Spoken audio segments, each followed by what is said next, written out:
Have you ever looked at someone and felt like something was off, but you couldn't explain why? Maybe their smile didn't match their tone. Maybe their words said one thing, but their energy told you another. Maybe they agreed with you, but something about their timing, their hesitation, or their eyes made you wonder what they were really thinking. The truth is simple, but uncomfortable. Most people don't say what they truly mean. They hide their motives behind politeness. They bury their fears under confidence. They present a version of themselves shaped by expectation, pressure, insecurity, and social masks. And that's where we fail. We try to read minds by guessing. We try to understand people by filling in the blanks ourselves. We project our hopes, our fears, and our assumptions onto them. And then we wonder why we get disappointed, blindsided, or betrayed. Stoics never relied on assumption. They relied on clarity, on directness, on questions. Marcus Aurelius wrote, "If someone's actions confuse you, look to their purpose. Every soul is drawn by something." Stoics believed the mind reveals itself not through guessing, but through precise questioning. Not through emotional intuition, but through structured inquiry. And that's what this video is about. 5 questions, just 5, but each one is like a light that cuts through fog. Ask them, and you expose motives, fears, desires, values, contradictions, truths people don't even know they are hiding. This isn't manipulation. This isn't mind-reading magic. This is Stoic clarity, understanding human nature through logic, observation, and the courage to ask what others avoid. So stay with me until the end, because once you learn these 5 questions, you will never misunderstand someone's intentions again. You will speak less, assume less, and see more. Now let's begin with the first question, the one that reveals more truth than most people realize. What do you really want? Question 1. What do you really want? If you want to understand a person at their core, strip away their performance, their politeness, their excuses, and even their self-deception, this is the question you start with. What do you really want? It sounds simple, too simple, but that's exactly why it works, because people spend their entire lives avoiding this question. Most never ask it to themselves, let alone hear it from someone else. So when you ask it calmly, directly, without judgment, something powerful happens. Their mask slips. Most people live with 2 versions of desire. The desire they say out loud, the socially acceptable version, shaped to look good, sound right, avoid conflict, and protect their image. And then there's the real desire, the hidden motive, the emotional agenda, the insecurity, the hunger, the fear, or the longing that actually drives their behavior. And these 2 desires are almost never the same.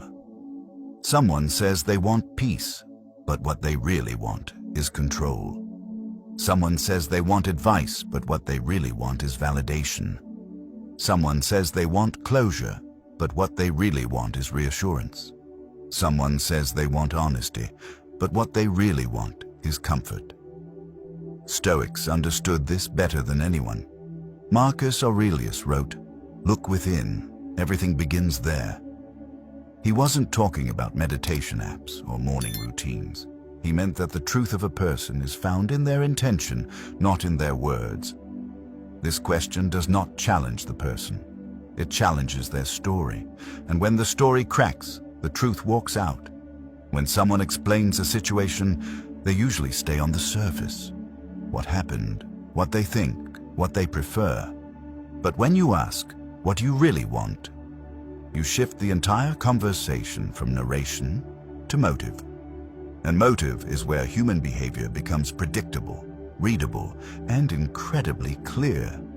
We behave according to what we want, not what we say.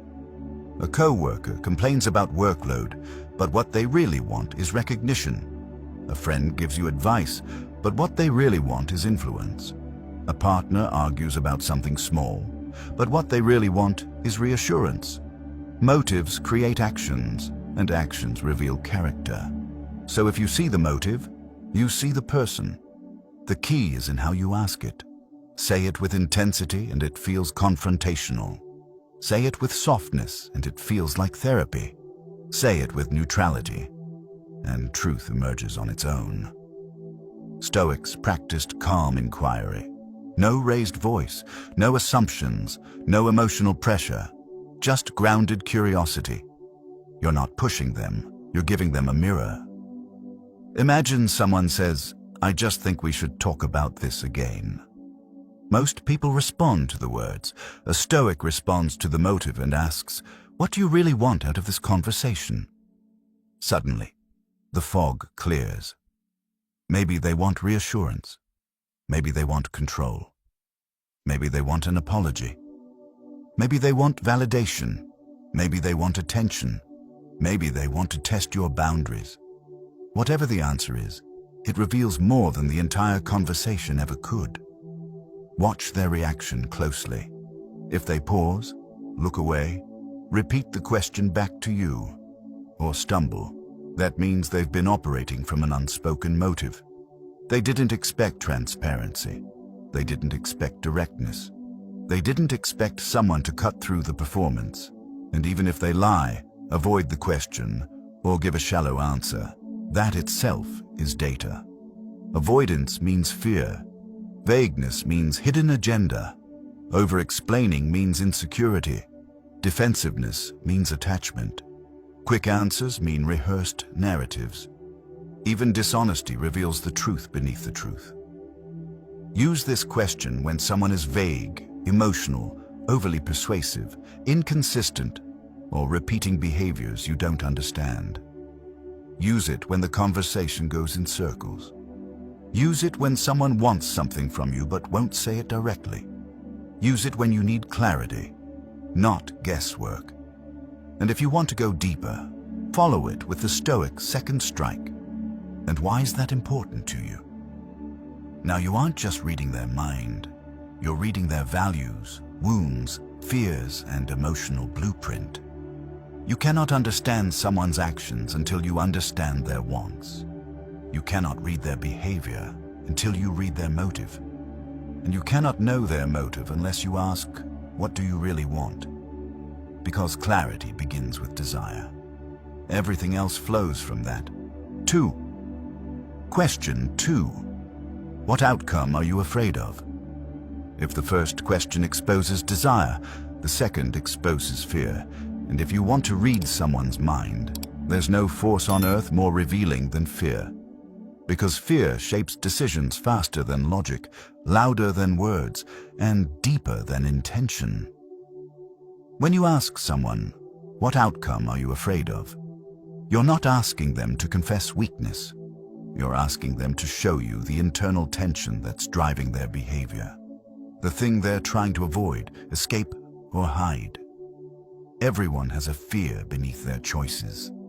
The fear of being wrong. The fear of being rejected. The fear of losing control. The fear of looking foolish. The fear of uncertainty. The fear of discomfort. The fear of not being enough. And when you uncover that fear, the entire map of their mind becomes clear.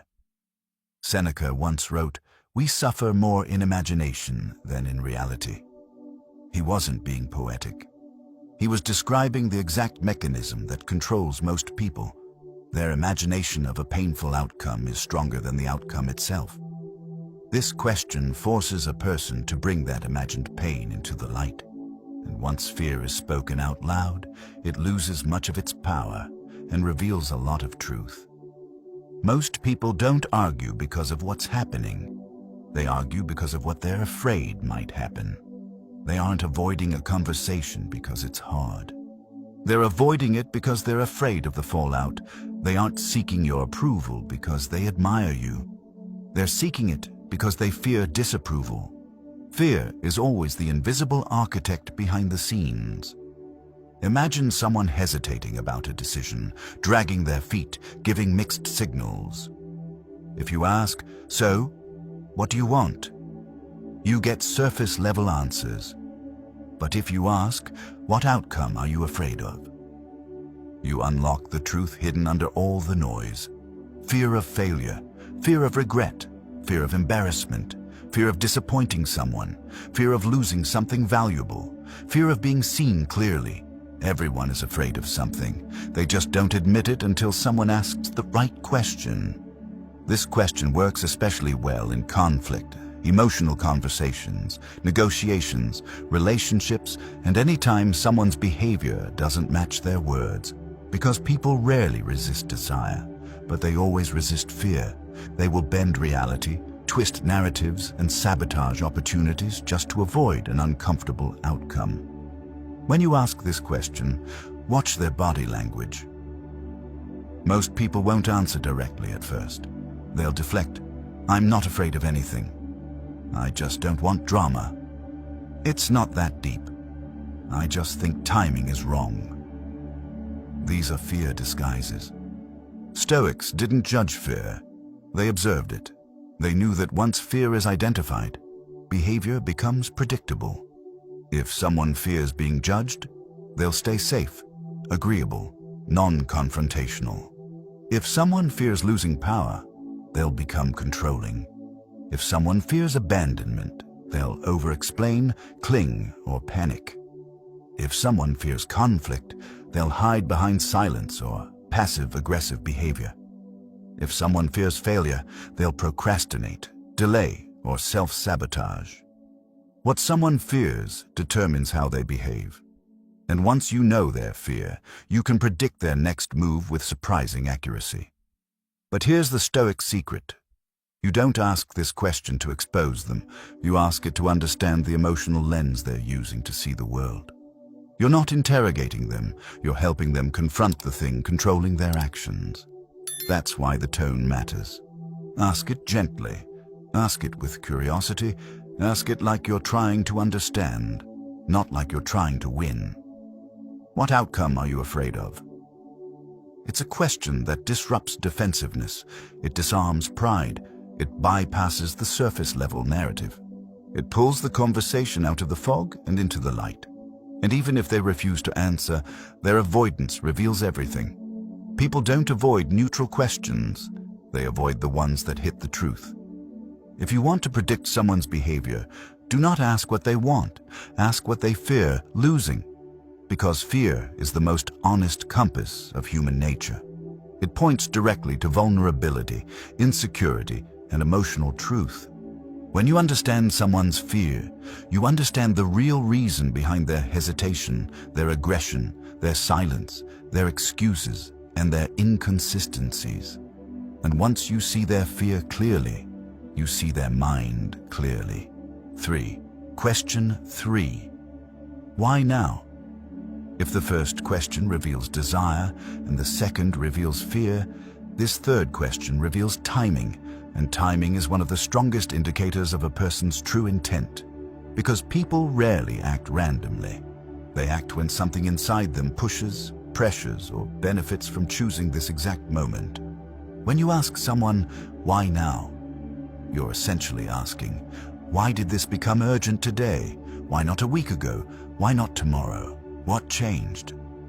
And when a person answers that honestly, you learn exactly what triggered their behavior. Most people will tell you what they want. Fewer will tell you why they're afraid. But almost no one will voluntarily reveal why they chose this moment to speak, act, push, confess, apologize, argue, demand, or make a move. That's what makes this question so powerful. Timing exposes motive. Epictetus taught that most human behavior is not chaos. It's reaction. Something always precedes the action. A need, a fear, a pressure, a threat, an opportunity. And when you understand what preceded the moment, you can understand the mind behind it. Let's look at real situations. Someone suddenly reaches out after months of silence. If you ask them what they want, they'll give a surface answer. But if you ask, why now? You often uncover the invisible trigger. Loneliness, guilt, nostalgia, jealousy, boredom, or even convenience. Someone demands a conversation at midnight. Why now? Because emotions are high, or they fear losing control if they wait. Someone apologizes out of nowhere. Why now? Because something reminded them of their guilt, or they need something from you. Someone gives you criticism at the perfect moment. Why now? Because timing increases leverage. Someone suddenly becomes generous. Why now? Because they want favor before asking for something. Nothing reveals intention more clearly than timing. This question forces a person to explain the moment, not the story. And when a person explains the moment, they reveal the real reason behind their behavior. Often, they didn't plan this moment at all. They were triggered into it. A comment, a memory, a feeling, a disappointment, a fear, a new opportunity, a sense of losing something, a sense of finally winning something. All of these triggers create timing. If you listen closely, their answer to why now will fall into one of three categories. Category 1. Emotional trigger. Something hit them emotionally. Fear, insecurity, anger, hope, or longing. Emotional timing usually means the person is acting impulsively, not rationally. Category 2. External trigger. Something around them changed. Circumstances, people, opportunities, or information. This tells you the action is strategic or reactive. Category 3. Internal shift. They reached a breaking point or a realization. This is the rarest timing, but the most honest. And here's the Stoic angle. Timing tells you whether a person is operating from control or being controlled. Stoics believed in acting from principle, not impulse. So when someone's timing is chaotic, urgent, emotional, or inconsistent, it tells you they're being pulled by their emotions, not guided by their values. Ask this question with a neutral, slow tone. Why now? Then silence. Let them fill it. Their first answer will usually be vague. Their second answer, after they think, is where the truth is. Watch for these signs. If they rush the explanation, they're hiding a trigger. If they get defensive, the timing benefits them. If they can't explain it, they acted emotionally. If they overshare, they're overwhelmed. If they go quiet, they're realizing the truth themselves. This question is a spotlight, not on their words, on their timing, not on their behavior, on what caused the behavior. When you know why someone acted now, you understand their urgency, their fear, their hope, their calculation, or their vulnerability. And once you understand timing, you can read intentions with extreme accuracy, because people may lie about what they want. They may hide what they fear. But the timing rarely lies. Question 4. What part of this matters most to you? If you want to understand a person with real precision, you must understand what they value. Values are the deepest layer of the mind, deeper than desire, deeper than fear, deeper even than logic. And this question exposes that layer instantly. What part of this matters most to you? It sounds gentle, almost soft. But in reality, it's one of the most revealing questions you can ever ask. Because people rarely get emotional about everything. They get emotional about the specific part that touches their core values. Respect, loyalty, justice, independence, security, meaning, pride, identity. When you ask this question, you're not asking about the situation. You're asking about the meaning behind the situation. Two people can experience the same event, but care about completely different things. One cares about fairness. One cares about honesty. One cares about recognition. One cares about not being embarrassed. One cares about connection. One cares about trust. And once you know which of these they prioritize, you can understand every reaction they have. Marcus Aurelius wrote, "Stick to what's essential." This wasn't just philosophical poetry. He meant that the essence of a person is revealed by what they choose to protect when everything else falls away. This question forces a person to identify that essence. Let's look at how this works. Imagine someone is upset about a conversation, an argument, a delay, a mistake, or a misunderstanding. They may tell you the entire story, word for word, detail by detail, but those details rarely matter. They're noise, a distraction, a shield that hides the real source of tension. When you interrupt gently and ask, "What part of this matters most to you?" you cut through all that noise. Suddenly, the person stops telling the story and starts telling the truth. Maybe the part that mattered wasn't the argument. It was the feeling of being ignored. Maybe it wasn't the delay. It was the disappointment that someone didn't prioritize them. Maybe it wasn't the mistake. It was the fear of looking incompetent. Maybe it wasn't the comment someone made. It was the sense of being disrespected. The moment someone identifies the part that matters, every inconsistency in their behavior becomes consistent. You can see the pattern, you can see the emotional logic, you can see the inner rules they live by. And here's the insight Stoics understood deeply. Most conflict is not about facts, it's about values. Facts rarely trigger people. Violated values do. This question uncovers which value was touched. Ask it calmly and watch what happens. People soften, their defenses drop, their tone changes. Because you didn't ask, "Why are you upset?" you asked, "What matters to you?" And that makes people feel seen, not judged. It's powerful in relationships, friendships, leadership, negotiation, and even self-reflection. Because once you know what matters most to someone, you can communicate with clarity instead of assumption, empathy instead of guessing, and boundaries instead of conflict. The answer to this question usually falls into a few categories. Some people care most about being understood. Some care most about being respected. Some care most about being considered. Some care most about being safe. Some care most about being valued. Some care most about being right. Some care most about not being abandoned. And once you identify the category, you understand not just this moment, you understand their entire emotional blueprint. Stoics paid close attention to this because they believed that values are the anchor of character. They knew that when someone overreacts to something small, it's because the situation touched a value that runs deep. This question pinpoints which one.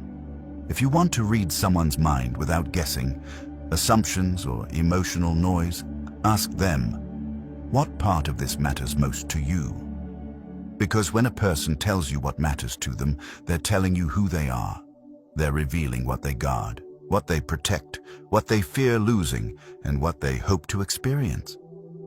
This question turns confusion into clarity. It turns conflict into understanding. It turns guessing into insight. And once you know what matters most to someone, you'll know exactly how they think, feel, react, and behave in every situation that follows. 5. Question 5. How would you act if no one judged you? If the fourth question reveals values, this final question reveals identity. It cuts deeper than fear, deeper than desire, deeper than logic. Because once you remove the eyes of society, the expectations, the pressure, the opinions, the imagined audience, people finally show who they really are. How would you act if no one judged you? This question is a doorway. Behind it lies a version of the person you're speaking to, a version they may have never revealed or even admitted to themselves. Most people live with a silent, invisible force controlling their decisions. The fear of being seen the wrong way. So they choose the safe route, the socially acceptable route, the version of themselves that avoids criticism, conflict, embarrassment, or vulnerability. When you remove judgment from the equation, you remove the barrier between the person and their authenticity. This is why Stoics considered public opinion one of the weakest chains a human can wear. They believed true strength comes from living according to values, not applause. Virtue, not validation. Action, not approval. When you ask this question, you're inviting someone to step out of the performance and into their truth. Listen closely to their answer. If they speak freely and quickly, it means they've been suppressing their real desires. If they hesitate, it means they've been living behind a mask for so long they don't know how to describe their authentic self. If they laugh it off, it means the idea scares them more than they want to admit. People secretly want things they're afraid to reveal. Careers that aren't practical, relationships that aren't acceptable, dreams that aren't realistic, changes that aren't safe, boundaries that aren't polite, a lifestyle that doesn't fit the script society wrote for them. When you ask, how would you act if no one judged you? You're not asking for fantasy, you're asking for truth without fear. Maybe they'd choose differently. Maybe they'd speak differently. Maybe they'd walk away from a relationship that exhausts them. Maybe they'd pursue a path they've talked themselves out of. Maybe they'd stop pretending. Maybe they'd stop apologizing. Maybe they'd finally be themselves. And this is where you learn the deepest part of their mind. What they've denied, what they've sacrificed, and what they've buried. This question reveals the version of them that is waiting behind hesitation, behind self-doubt, behind other people's expectations. It reveals whether they live from courage or conformity, whether they shape their life or let others shape it for them. It also exposes pressure points. If someone says they would act more boldly, they currently feel suppressed. If they were more honest, they would currently feel misunderstood. If they were more independent, they currently feel trapped. If they were more ambitious, they currently feel judged. If they acted more lovingly, they currently feel afraid of vulnerability. Every answer reveals a wound or a wish.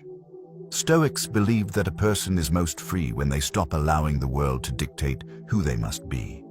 A person chained to judgment cannot think clearly, love authentically, or act with virtue.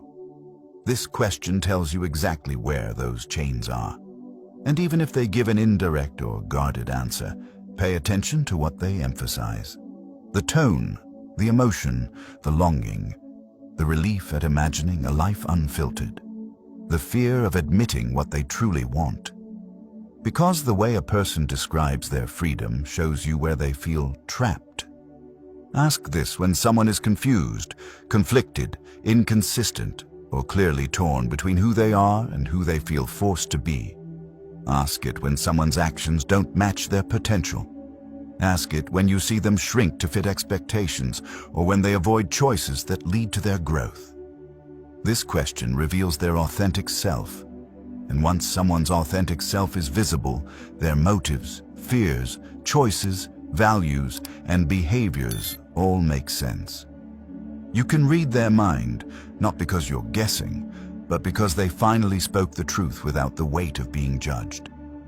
How would you act if no one judged you? This question shows you the version of them that is honest, unafraid, undefended, unfiltered, the version closest to their nature and farthest from their performance. This is the deepest insight you can ever gain into a person's mind. You now have 5 questions that cut through confusion, assumptions, and emotional noise. 5 questions that reveal desire, fear, timing, values, and the authentic self beneath the mask. Stoics believed that clarity is freedom, and these questions give you that freedom, not to control others, but to understand them without guessing or projecting. When you ask them calmly, without agenda, people show you who they are with surprising honesty. Remember, mind reading isn't magic. It's observation, patience, and the courage to ask what most people avoid. Use these questions wisely, especially with those you care about. Let them guide you toward clearer conversations, stronger boundaries, and deeper relationships. Try using at least one of these questions within the next 24 hours. Watch how quickly the truth appears. If this helped you, like the video, share it, and subscribe for more Stoic insights. And remember, clarity is your greatest advantage.